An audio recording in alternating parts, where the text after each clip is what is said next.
You know, I kid Brad a lot about how I think AI sucks. But lately, Brad is killing it with AI. It's gotten so good that I can't tell a real person from an AI-generated voice. Brad, you know I give you a rough time, but this is from my heart. Yes, this is the real John Combest saying, Brad, you're the best. Welcome to the BJ Show. Let's rock and roll. Rock and roll. Come on, everybody. Let's lose control. Brad and John, they're the ones to follow. Yeah, ready for the ride. It's the BJ Show. BJ Show. It is the BJ Show. It's Monday. John, did you make it through the weekend okay? I did. I'm here, and it's the real version of me and not the AI version of me. What? What are you talking about, AI version of you? How could that be? You know how you can tell that I didn't actually do that promo? How's that?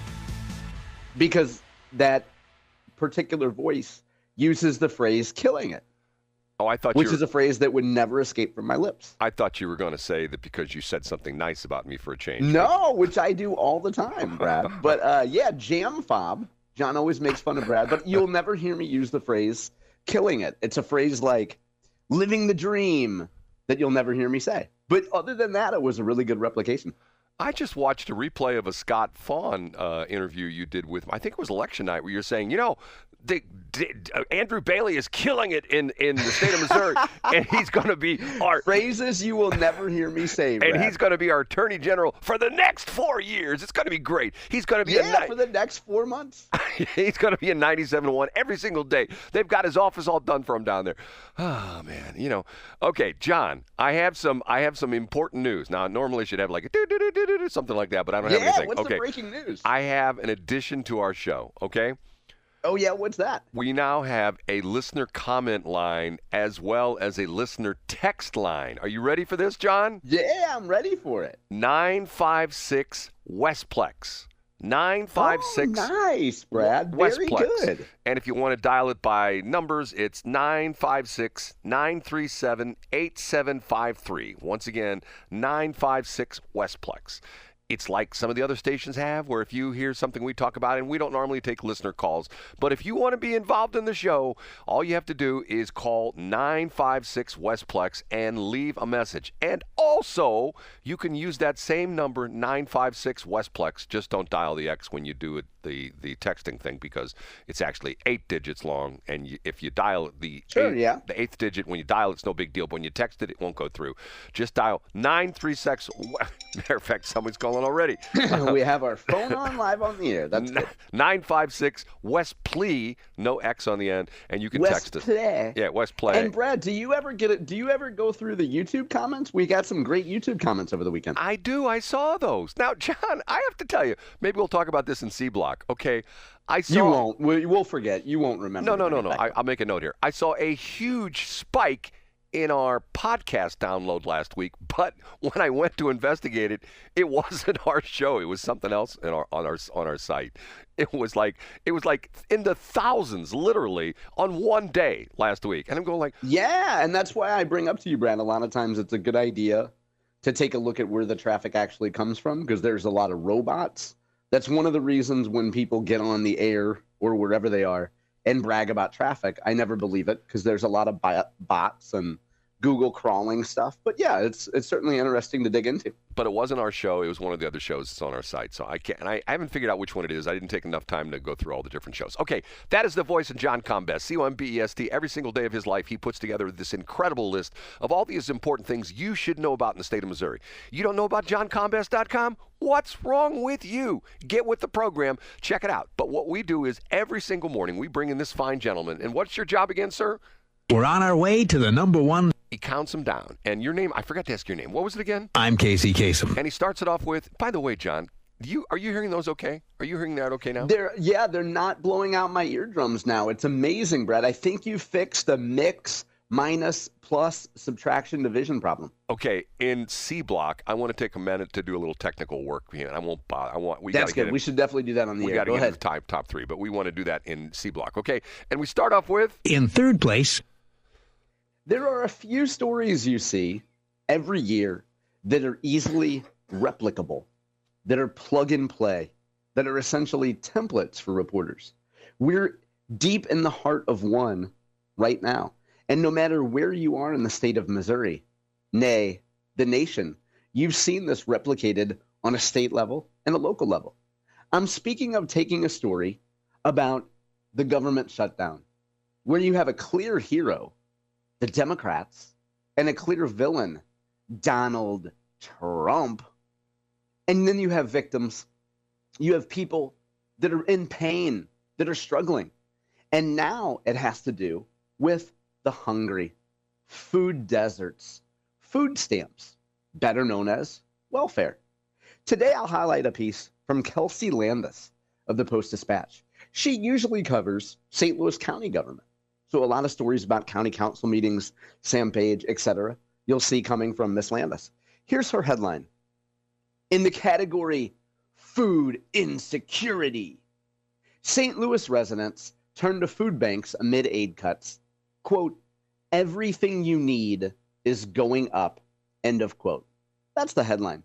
Miss Landis reports from Florissant, and then Brad, she also reports from Spanish Lake. And she talks to a number of folks who have been visiting food pantries to get a little help. She talks to an older gentleman who says, in the middle of the month, I run out of money. He's 70 years old. He's coming out of a food pantry in Florissant. He's got a full grocery basket of free stuff.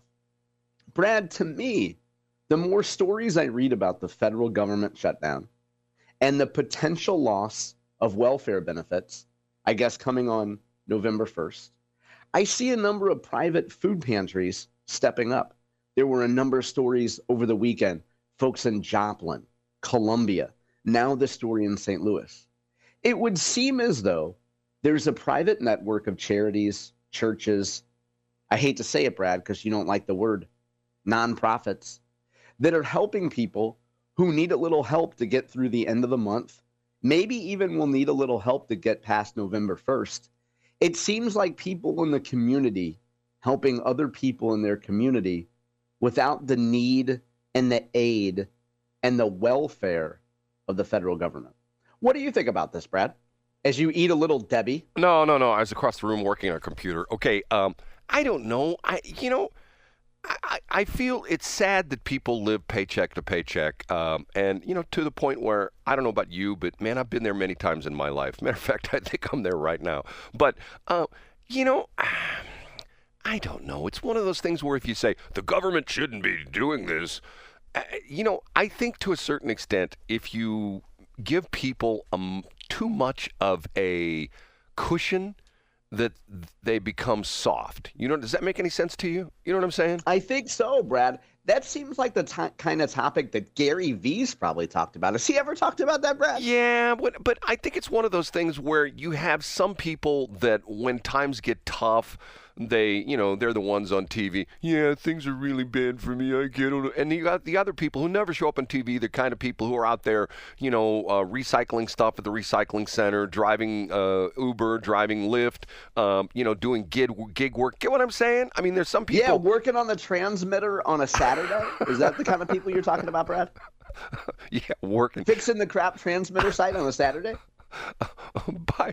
By the way, I heard something interesting that talked about, what the new thing is in Silicon Valley? Have you heard this? This is off topic. But No, I don't have any idea. 996. You know what that means? No, I don't. You work 9 a.m. to 9 p.m. 6 days a week. 996. Oh, nice. That's a good work ethic thing, right? Now, the interesting thing about this is why are there people who are working 996 and making gazillion dollars and other people who are working 007 and we have to give them food? You know what I'm saying, John? Yeah, I get there seems to be a dichotomy there. Hey, Brad. Speaking of dichotomy, can we get into story number 2? It's coming right now. Up a notch to number 2. Today, I linked to a student publication, Student Life newspaper at Washington University. I thought it was pretty cool. They had a story about the Trump administration. The Trump administration, depending on who you listen to, is either looking to hold universities accountable or the Trump administration is putting the screws to higher education because Trump doesn't want educated people.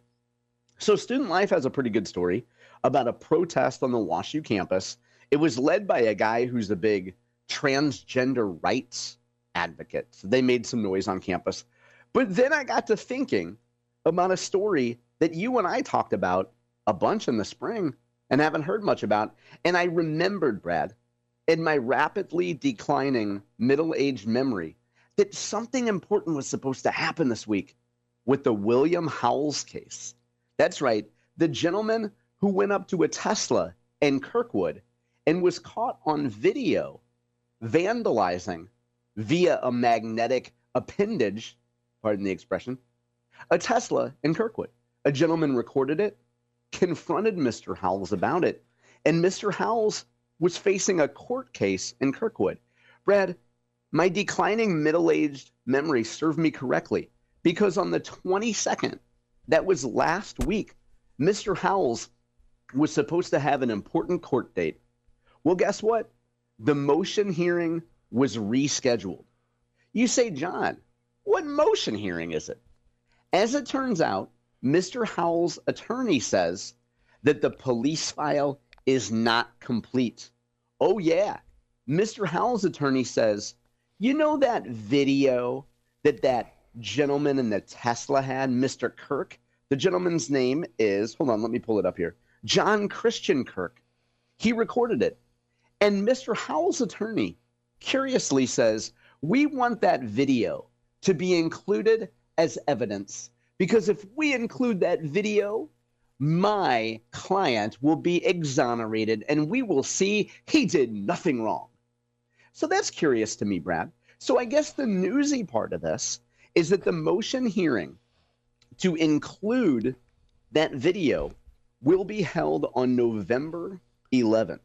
To refresh your memory, Brad, this case first was entered into the court record in June.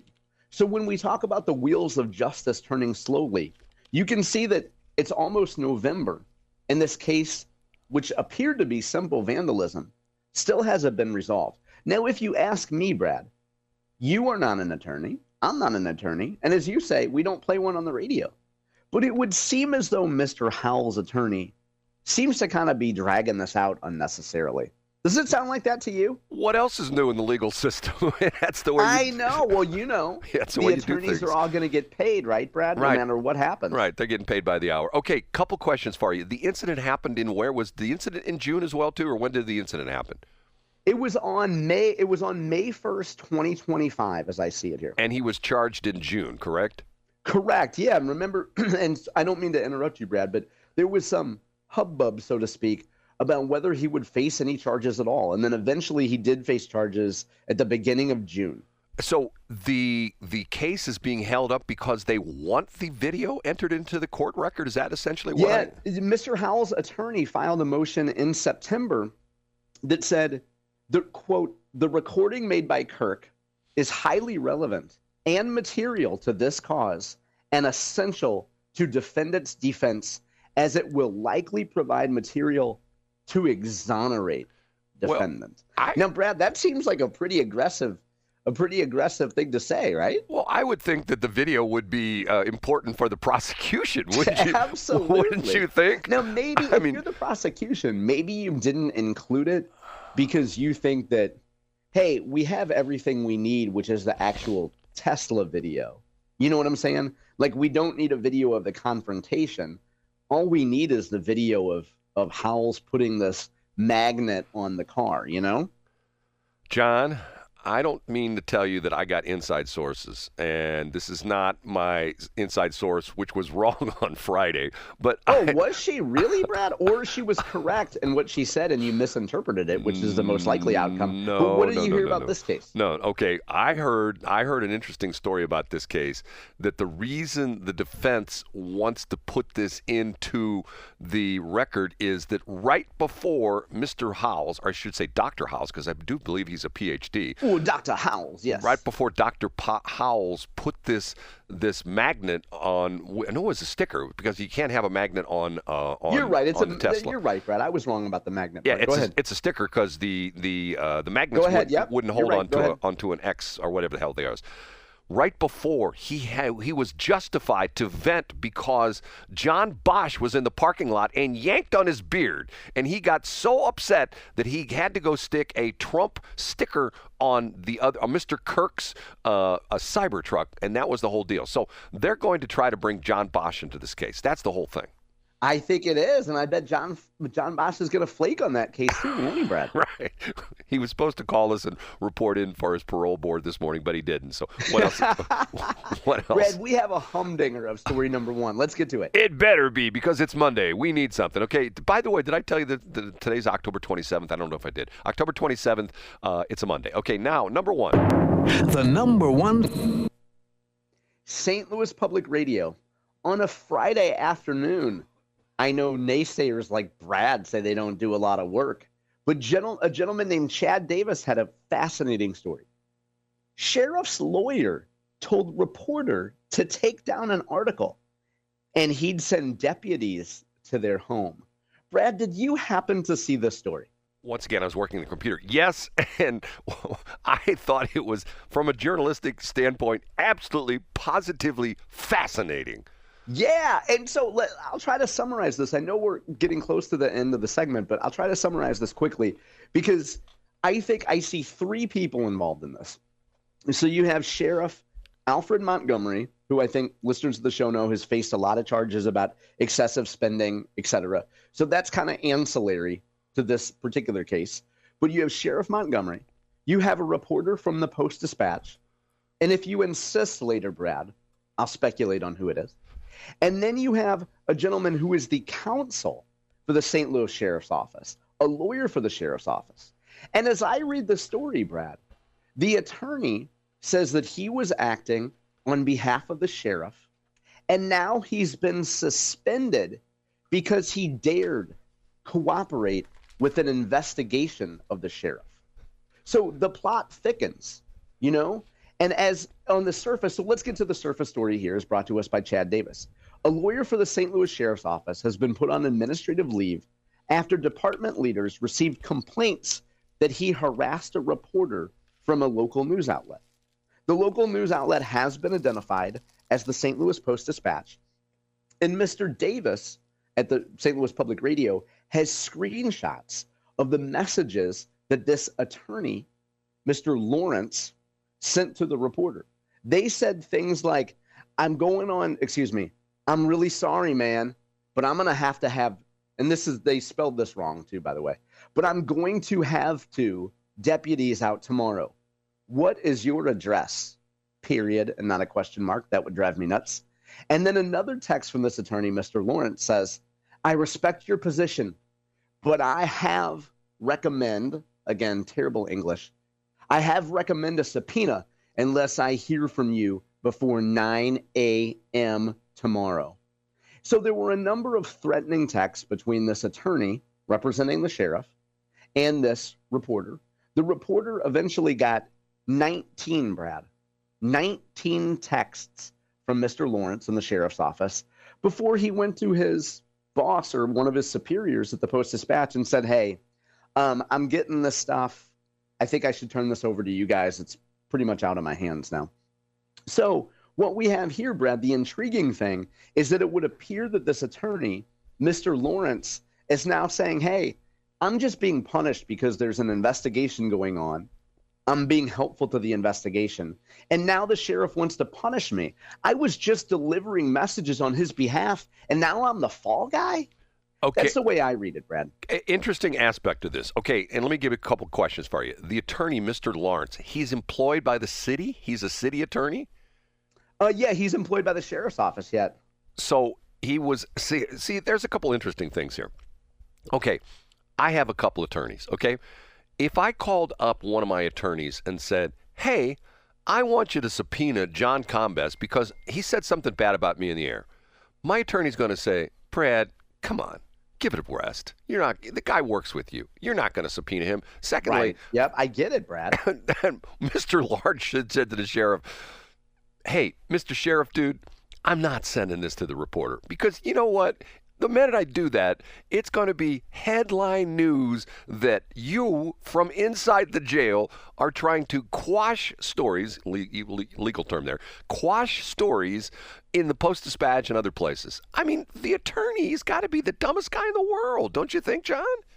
I think so. Or maybe he just thinks, look, no matter what happens here, I'm going to be safe because I'm just following orders. I can't be held accountable. I can't be held accountable for just doing my job. I can blame my boss for this, you know? Yeah, but there's a problem here that he may be following orders, but he has a Missouri bar license issued by the state of Missouri through the Supreme Court, and this could essentially be sent to the Supreme Court for malfeasance of his job as an attorney. You know what I'm saying? Yeah, I get exactly what you're saying, Brad, and that's a really good point. And so I just think at some point, somebody came to him, I guess the sheriff came to him and said, you know, you will send these messages. And clearly the guy spends about as much time proofreading his work as you do, because there's a ton of misstatements here. It's very poorly communicated. The gentleman even references the website DuckDuckGo. Yes, I thought that was interesting. I read that as well, too.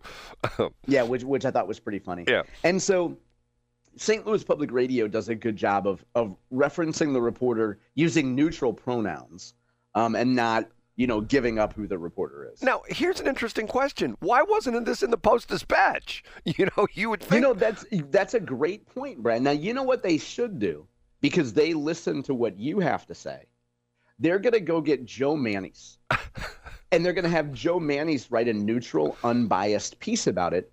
Because when there's something written about St. Louis Public Radio, the folks at Public Radio go to Joe because she's completely unbiased. Right. So maybe they should have like Bill McClellan write the story about this. He's unbiased. No, she's just going to put it on her Twitter feed or X feed and just put FYI. That's what she. Yeah, just say FYI for discussion only. See, there's so many things wrong with this story. I thought to myself, if the journalism school at Mizzou, this should be what they're talking about today. Don't you agree, John? Yeah, I think so, Brad. Or maybe just Harris Stowe. Maybe let's just start with Harris Stowe. I don't know about that. Maybe we'll set a low bar. I know I never talk about my old journalism professor at SIU. Wait a minute, Huddersfield. hold on. Do you have any journalism degrees, and how would you describe their worth? They're worthless, and my journalism teacher, Dr. Camille Winter, who was a head of the media in Czechoslovakia, was chased out of Czechoslovakia by the Russians when they took over the Czech Republic and turned it into part of the Soviet satellite empire, or the Soviet Union, and he would have a field day with this. We would talk about this for a week because, in fact, it's just blatantly wrong. I mean, yeah, I do like the fact that Mr. Lawrence, as a qualified attorney, yes. Not only does he spell things wrong, but he likes using the phrase "man" and yes, "dude." I thought that. I kind of like that. I saw that too. I go, wherefore, thereafter, dude. Can you see that in the pleading? Now, maybe he was inspired by your profile in which you claim that your nouns are dude and dudeness. Yeah, could be. Okay. Hey, shout out to everybody on the live stream who can't hear us. What's that? What's going on with the live streams down? We got a text from a listener. The live stream's down. God, what's going on with that? I just checked it last night. Okay, I'll check into it. God, and we had a power failure last week, but I checked to make sure it was back up. Okay, I will check it. Okay, we have to take a break. We'll be back. It's 7:26.